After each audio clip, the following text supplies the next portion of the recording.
मिला बल्कि हिम्मत भी मिली और सिंगर बनने का इतना अच्छा मौका भी मिला।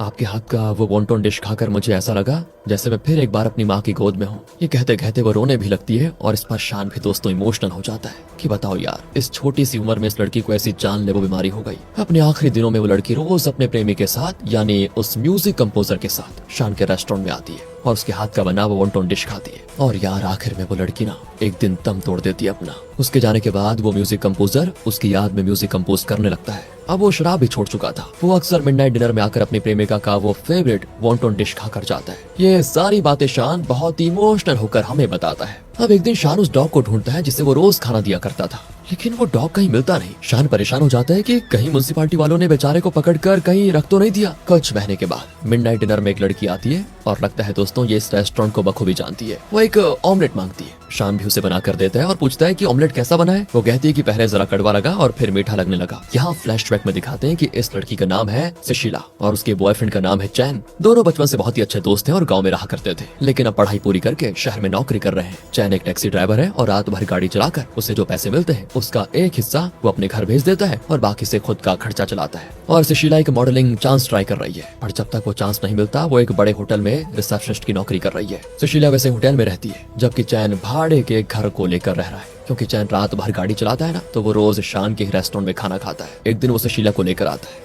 उसका फेवरेट डिश है ऑमलेट। शान का बनाया हुआ ऑमलेट खाकर वो कहती है मेरी नानी बिल्कुल ऐसा ही ऑमलेट बनाती थी। यानी कि मैं आपको बताना चाहता हूँ कि शान के मिडनाइट डिनर में जो भी कस्टमर आते हैं उन्हें यहाँ का हर डिश अपने परिवार के किसी न किसी सदस्य की याद जरूर दिलाता है। यही खासियत है इसकी, यही तो है शान के डिशेस की स्पेशलिटी। शायद इसी वजह से इस रेस्टोरेंट के कई रेगुलर कस्टमर्स हैं। चैन कहता है कि पहले तो मुझे एहसास नहीं था कि लोग इस रेस्टोरेंट की तारीफ क्यों करते हैं, लेकिन एक बार मैंने यहाँ के डिशेस टेस्ट किए तब मुझे पता चला कि लोग एक्चुअली में जो कहते हैं बिल्कुल सही कहते हैं। सुशीला एक बहुत ही बड़ी मॉडल बनना चाहती है जैसा कि मैंने आपको पहले बताया, और वो रिसेप्शनिस्ट की नौकरी के साथ साथ इंग्लिश भी सीख रही है। वीकेंड में सुशीला और चैंग आउटिंग के लिए निकल जाते हैं और अपने फ्यूचर के बारे में वहाँ मौज मस्ती करते हुए डिस्कस करते हैं। दरअसल यहाँ ना चैन को थोड़ी एक प्रॉब्लम है। एक्चुअली वो सुशीला का मॉडल बनना पसंद नहीं करता। वो तो कहता है कि तुम कोई और नौकरी ढूंढ लो ना, फिर हम शादी कर लेंगे आराम से। लेकिन सुशीला का सपना है कि वो मॉडल जरूर बनेगी। एक दिन दोस्तों चैन की गाड़ी में एक पैसेंजर आता है जो दिखने में बड़ा बिजनेसमैन लगता है, लेकिन आईने से वो सुशीला को घूर भी रहा होता है। अब चैन को उसकी नजर गलत लगती है, लेकिन हमें ऐसा कुछ नहीं लगता। सुशीला तो आराम से बैठकर मॉडलिंग से रिलेटेड कुछ पढ़ रही होती है।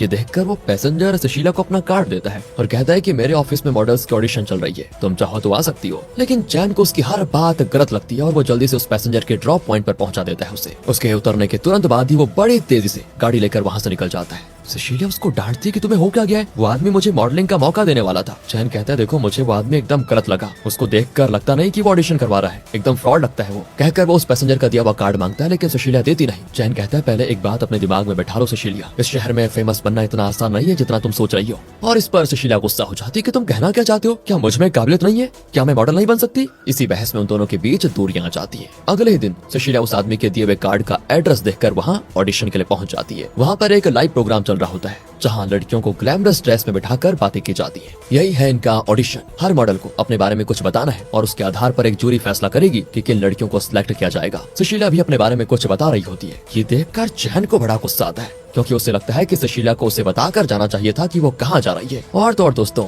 उससे सुशीला का इस तरह ग्लैमरस ड्रेस में होना बिल्कुल अच्छा नहीं लगता। तो जब ऑडिशन खत्म हो जाता है, सुशीला मिडनाइट डिनर आती है। चैन भी उसके साथ होता है। वैसे इनके बीच फिर बहस हो जाती है। चैन कहता है कि तुम्हारे ड्रेस देखकर कितने गंदे गंदे कमेंट्स आ रहे हैं पता है तुम्हें, लेकिन तुम पर बस मॉडल बनने का भूत सवार हो गया है। उसके ताने सुनकर सुशीला चुप कैसे रहती है यार। वो भी चिल्लाती है कि अगर मुझे घर में बंद पड़े रहना होता ना तो मैं गाँव में रह जाती। मैं शहर इसीलिए आई हूँ ताकि मैं अपना मॉडल बनने का सपना पूरा कर पाऊँ, और उससे मैं पूरा करके रहूंगी देखना तुम। तो प्लीज तुम मेरे मामले में दखल मत दो और बस अपना काम पे फोकस करो। इनका झगड़ा देखकर बाकी कस्टमर्स परेशान हो जाते कि अचानक इन लव बर्ड्स के बीच ये कैसा झगड़ा हो गया। एक पॉइंट पर सुशीला को इतना गुस्सा आता है कि वो उठ कर चली जाती है। कई दिन बीत जाते हैं दोस्तों इसके बाद, और इतने दिनों में चैन ने सुशीला को नहीं देखा होता। उसके लिए जैसे वक्त रुक गया था और वो मिडनाइट डिनर में बैठकर बहुत शराब पी रहा होता है। तो यो उसको समझाता है कि अगर दुख भुलाने के लिए हर कोई शराब पीने लग गया तो ये दुनिया शराबी हो जाएगी। शराब किसी मसले का हल नहीं होता, थोड़ा शांत हो जाओ, फिर सुशीला से बात करो। उसका जो भी सपना है उसकी तुम्हें रिस्पेक्ट करनी होगी। यही तो है प्यार। अगर उसे तुम्हारे हिसाब से चलना हो तो उसकी अपनी पहचान का क्या है, उसे समझो, तब जाकर तुम दोनों की लाइफ अच्छी रहेगी। दूसरी ओर दोस्तों, वो आदमी जिसने सुशीला को मॉडलिंग का चांस दिया था, वो उसे 2 साल का कॉन्ट्रैक्ट साइन करने को कहता है, जिस दौरान उसे फौरन जाकर ट्रेनिंग करनी पड़ेगी।